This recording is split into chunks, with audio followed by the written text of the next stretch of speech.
Greetings, true believers. It's the one true Ben again, and today I was gonna go over some, great news, things like that. And then an old specter raised its head, and suddenly I'm kind of going back to this. What the hell? So, um, but I'll go over the good news first. First of all, as you can see behind me, I don't know if you've looked at any of my previous videos. Um, the walls are kind of bare. Back before this, I had like stuff all over the walls and everything. That's because I'm moving. I've got a new place, so we're in the process of moving. So, might look a little bare, might sound a little different because there's less stuff in the room. But we got to play ourselves a place in the country. I got a new office and everything. So that's going to be fun to make. That's going to be fun to develop and build. And prior to that,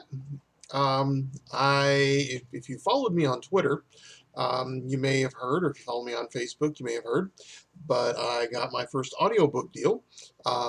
My my first novel, The Demon's Apprentice, is going to be made into an audiobook by Blackstone Audio.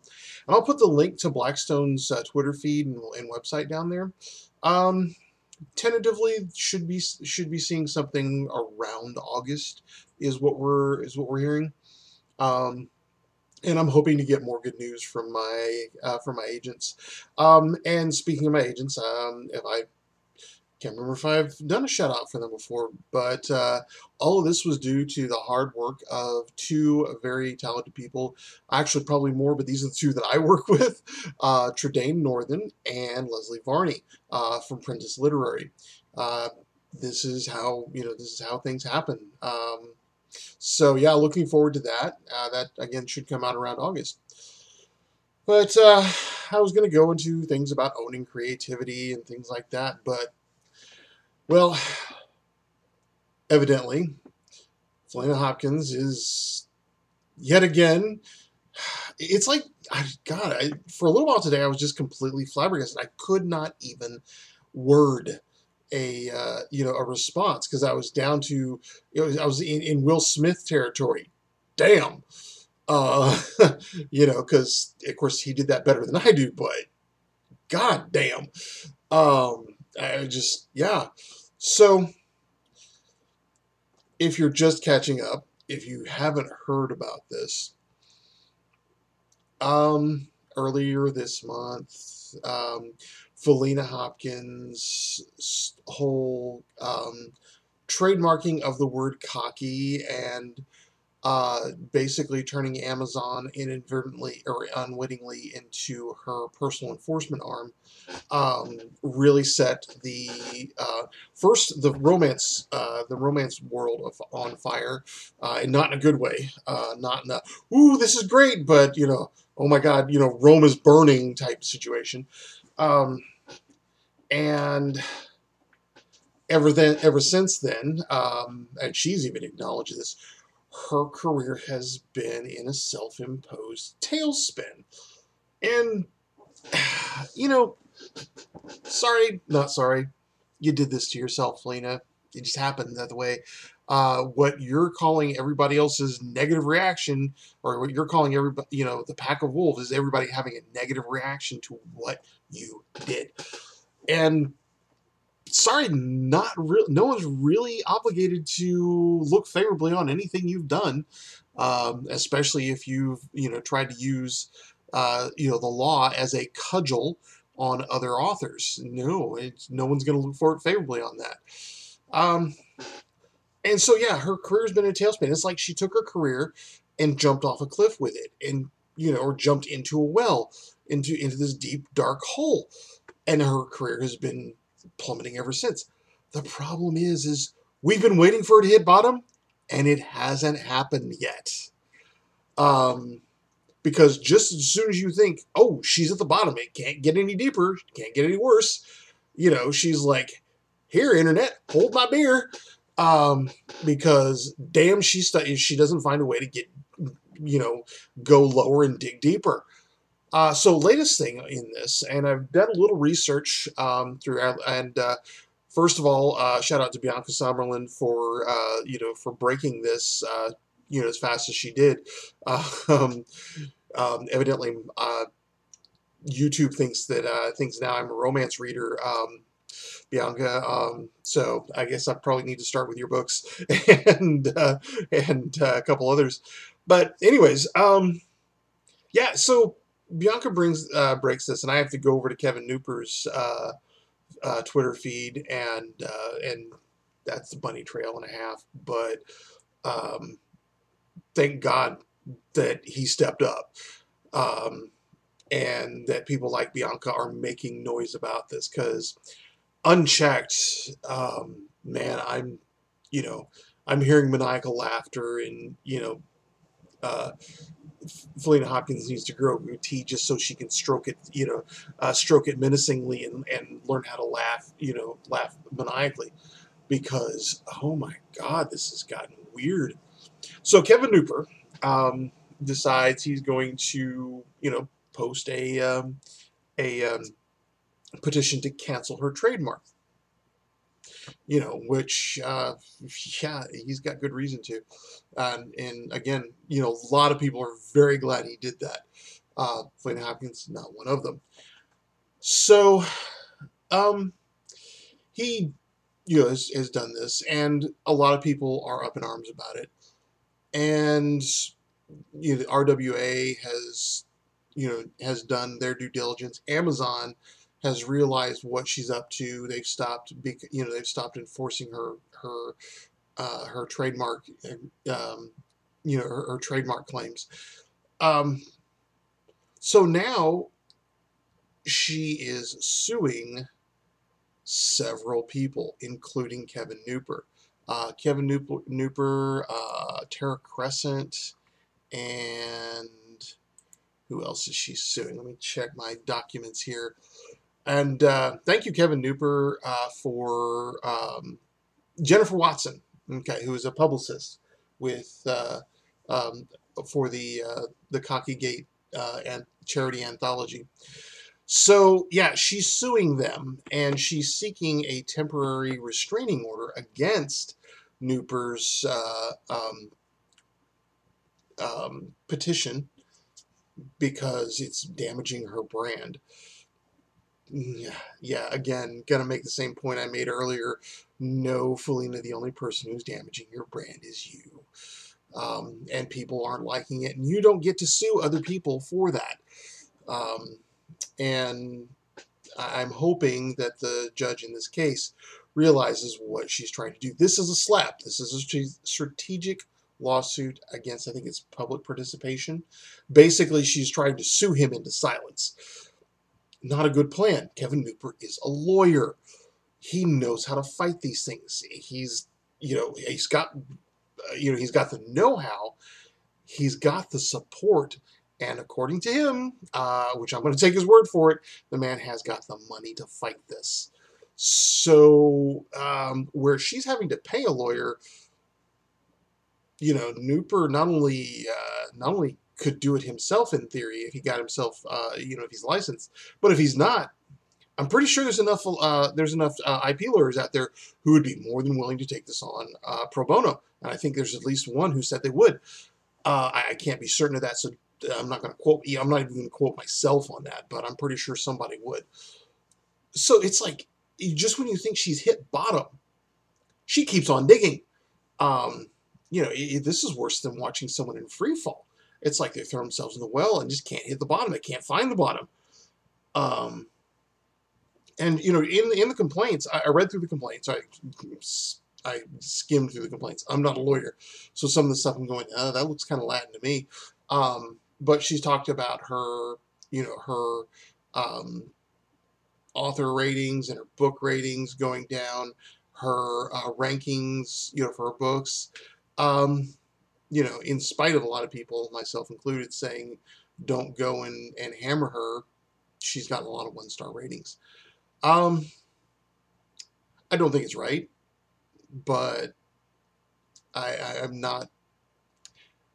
I can see why people are wanting to express themselves in that way. And again, I'm going to encourage people not to do that. I mean, don't buy her books, if you want to vote with your dollars. But reviews are a different kind of conversation. They're about the book, not the author. So yeah, don't, please, if you take anything seriously, I say, yeah, don't revenge star, don't revenge review or anything like that. So the thing is that this just makes it worse and worse for her, because she is digging herself deeper. She's doubling down on the stupid that got her here in the first place. It's just not a good idea. When, and because when someone says, oh, hey, I'm filing a legal petition against what you're doing, you don't try and say, no, you can't do that. That's uncool. I mean, lady, that is uncool. So if I were to be able to address Phileena Hopkins directly, yeah, I mean, that's not right. That's you trying to use money and the law as a cudgel against other authors. This is why your own actions are why your ratings are dropping. Your own actions are why your sales are hurt. It's nothing that any of these other people are doing. It's what you're doing. And the only thing that anybody else is doing that makes this that is in any way on them is that they are showing what you're doing. You've taken down your own Facebook page. You did that drunken video that you then took down and said, hey, I was drunk. Well, you shouldn't have done that shit in the first place. Again, it's coming back to, you're relying on a gimmick. You're relying on that trademark to make your name, and you really, really, you were done. You were doing so much better before this. I don't know how you're going to come back from it. And people have given you every chance to tell your side of the story, and you've backed away. It just doesn't look good for you. And myself, I'm like, the whole thing, reading that whole that whole complaint that she lodged, I went into Baptist preacher mode. Damn, and God, and I dropped down to 6-syllable Jesus on that shit. If you're not familiar with 6-syllable Jesus, you got to listen to it. A pastor from Texas say the name of the Lord in a sermon. It does stretch out to 6 syllables if if he's good at what he does. Scares the crap out of my girlfriend when I go there, but I mean, good God Almighty. Actually, let me put that in my original Texas accent. Good God Almighty. I mean, that is. I'm sitting here. And I think so, I don't know if it was Bianca or multiple places. Just when it's like, just when Phileena Hopkins has gotten to where you don't think she could do any worse, she turns to the internet and says, "Here, hold my beer. Hey, y'all, watch this," and does something worse, dumber. I mean, just like, oh, what in the hell are you thinking, lady? Because it's like, there's a point where she could have walked away from this. There was a point where she could have not been where she is. But just when you think that point, is past, that maybe there's another point further down the road that she could have not, she could have stepped away from, she leans into it again. And it really hurts her. It really hurts everybody. I was talking to a bookstore owner about this, and the lady that I was talking to, very sweet lady, I've known her for years, just was floored by all of this. And she doesn't even work, her bookstore doesn't even specialize in romance. I mean, she's in like self help and alternate religion and all kind of new age, very positive, stuff, and she's just looking at me like, that has this horrified look on her face as I'm describing what's going on, and I mean, just sweetest lady, and I'm just like going, man, I feel bad about having exposed you to that, but it's what's out there. And she summed it up. It's like, this sets a terrible precedent, a terrifying precedent. You can't let this kind of thing happen. And other people are starting to do things like I saw on a feed, uh, and there was a link to it. Shifter World, was someone applied for a trademark for that? Shifter World. I mean, uh, if there's anybody who sells transmissions, they're completely screwed. And there goes an entire genre. Uh, you know, um, uh, I mean, good God, it's it boggles the mind that one person thinks that they have the right to restrict everybody else from one word. We only use a small portion of our actual English language.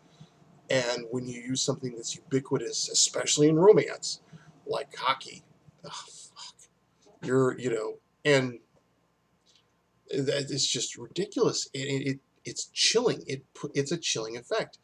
So again, for new writers, I'm going to tell you,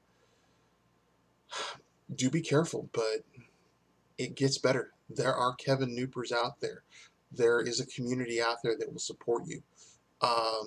Kevin Nooper is saying, don't throw money at him, um, which is really, really says a lot to me about the strength and integrity that this man is showing by basically saying, hey, don't, I don't need it. Give it to these people here. Give it to those folks there. They need this. I don't. Um, you know, my respect for the man goes up immensely with everything he does. I'm gonna, I think I'm gonna have to like go buy all of his books in hardcover just to support him, whether I read them or not. And I think I've already bought one of his anyways. But you're seeing the best part of people that are coming out to resist this, and that's great. You're seeing the worst part of people, well, in one person. And it should be telling to her that no one is supporting her. It should be telling to her that Set Sail Studios, who provided the font that she then tried to turn around and trademark cocky in, has sent her a cease and desist letter.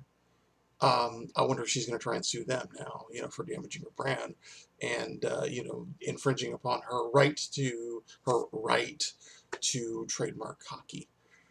I mean, if there was ever a point she could come back to this, it, it it's not here, and it's like 6 miles back. So that leads me to something else. In the previous video, I was talking about, telling writers, don't pin your your hopes on a gimmick. Don't pin your brand on a gimmick.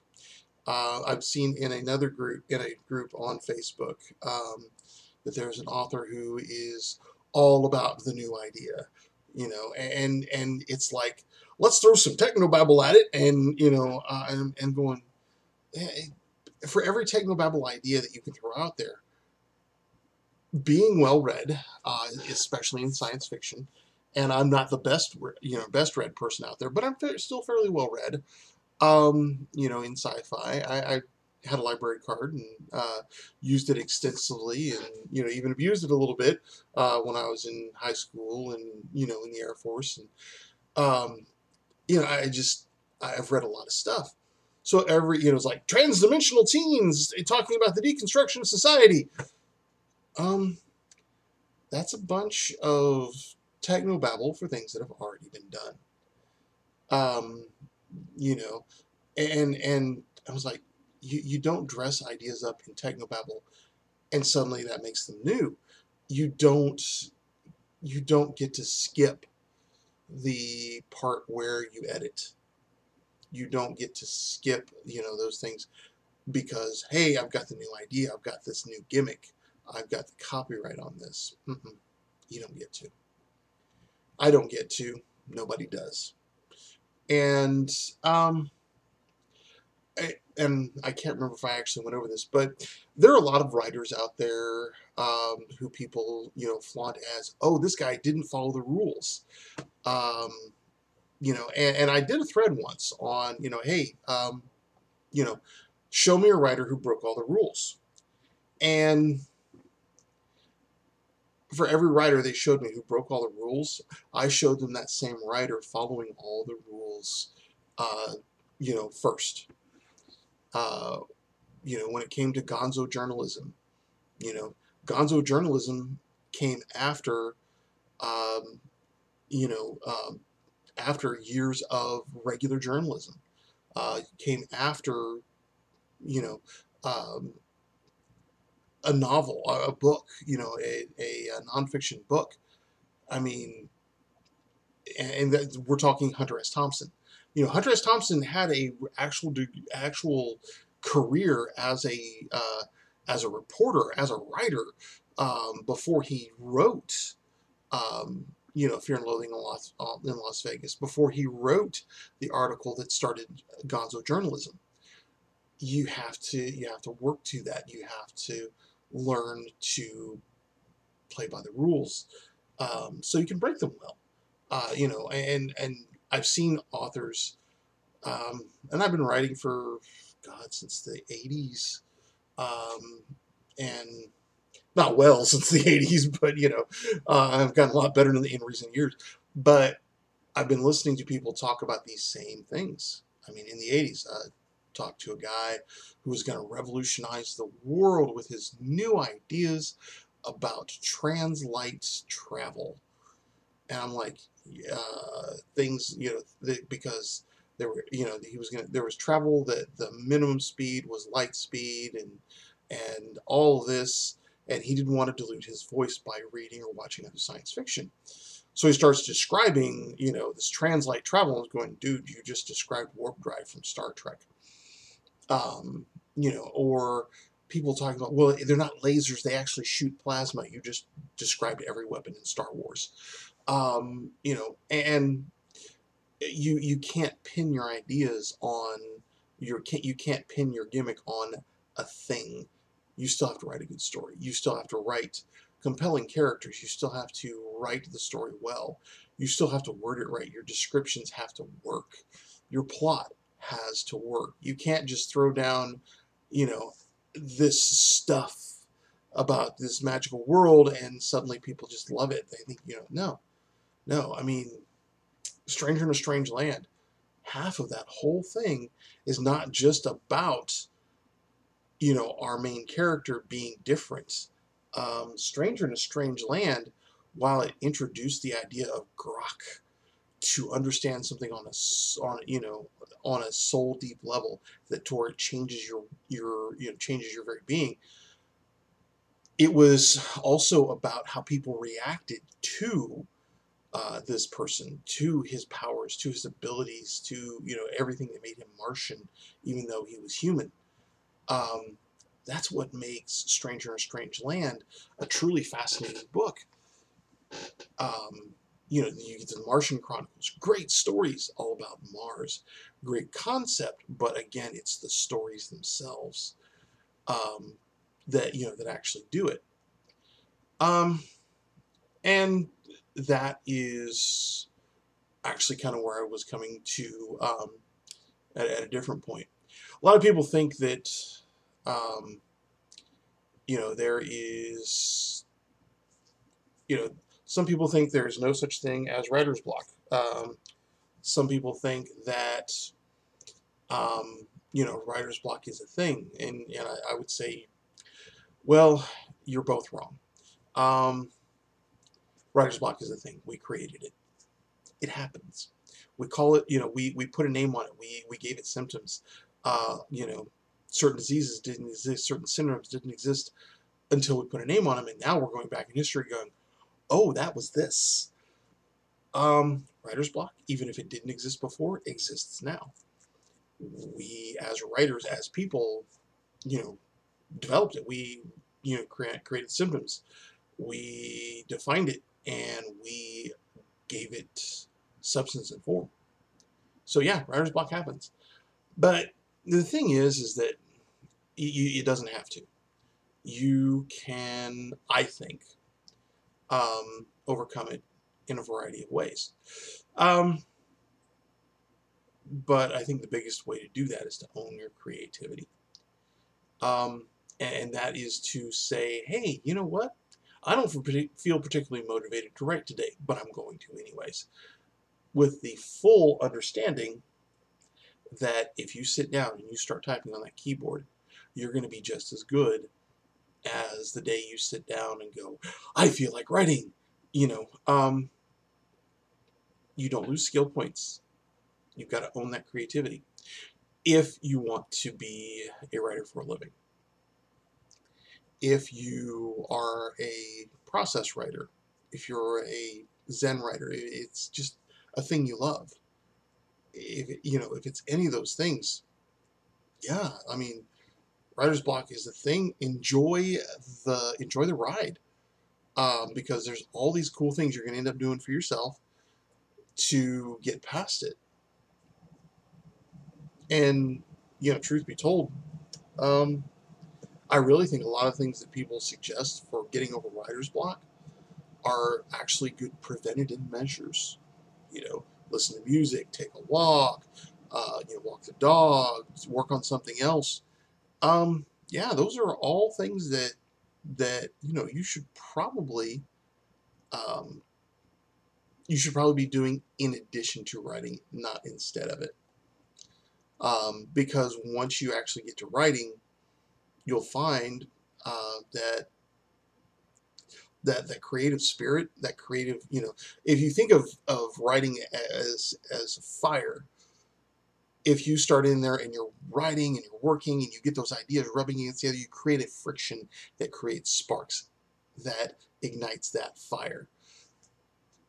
You have to um, be ready to, um, oh, what's the word I'm looking for? You have to be ready for those epiphany moments while you're working. Um, there was an author that said, you know, if inspiration, you know, if I must wait for inspiration, let her find me working. Sometimes the process itself, you know, well many times for me, the process of working itself will spark ideas, will knock things around, will change things as I get into a scene. But I never go into it with the idea that I have lost skill as a writer.